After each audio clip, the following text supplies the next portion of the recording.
একটা একটা শিবির ধরে ধরে জবাই কর। আমরা ভাবছি কি আমাদের আন্দোলন শেষ হয়ে গিয়েছে, আমাদের সংগ্রাম শেষ হয়ে গিয়েছে। আমাদের এই জায়গা হচ্ছে ভুল একটা কনসেপ্ট, এবং এই কনসেপ্টটাকে আমরা দেখছি ফুয়েলিং করছে বিভিন্ন রাজনৈতিক দল।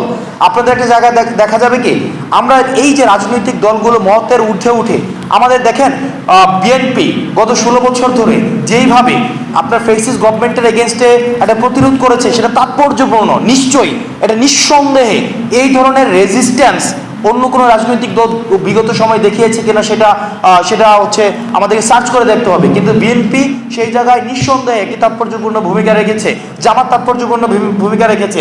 শিবির এবং জামাতকে ডিহিউম্যানাইজ করে ফেলা হয়েছে।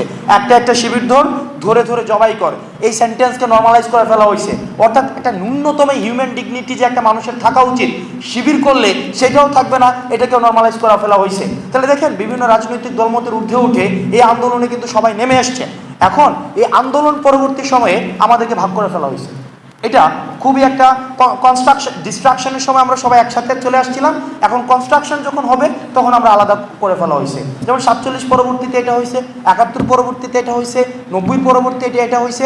এখন আপনি সিদ্ধান্ত নেবেন এই সেপারেট হয়ে যাওয়ার সুফল এটা কি আমাদের জন্য রাষ্ট্রীয় কাঠামোতে ইতিবাচক নাকি নেতিবাচক।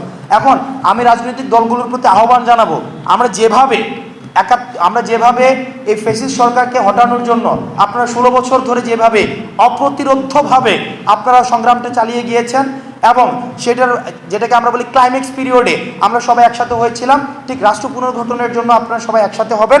এবং একসাথে হয়ে আমাদের অতীতের যেই স্টিগমা কালচার আছে, স্টিগমাস্টাইজ কিছু ফসিলাইজ কিছু কালচার আছে, এই কালচারের ঊর্ধ্বে উঠে আমরা নতুন ধারার যে রাজনীতি বিনির্মাণের আমরা চেষ্টা করছি, এই রাজনীতির বিনির্মাণ আপনাদের ছাড়া কখনোই সম্ভব না, এবং ঐক্য যদি আমরা না থাকি কখনোই সম্ভব না।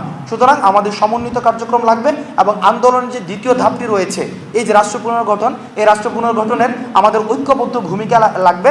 নচেত এই যে মামলা বাণিজ্য বলি বা আমরা এই যে এগুলো কিন্তু কম্পোনেন্টস, এগুলো ইনগ্রিডিয়েন্টস, এগুলো কিন্তু পুরো স্ট্রাকচারের কিছু কিছু জাস্ট উপসর্গ। এটা তার মানে কি মামলা বাণিজ্য বন্ধ করতে হলে পুরো রাজনৈতিক যে কাঠামো সেটার বিনির্মাণের প্রয়োজন। সেক্ষেত্রে বিদ্যমান যে রাজনৈতিক দলগুলো রয়েছে তাদের আমাদের সহায়তা প্রয়োজন।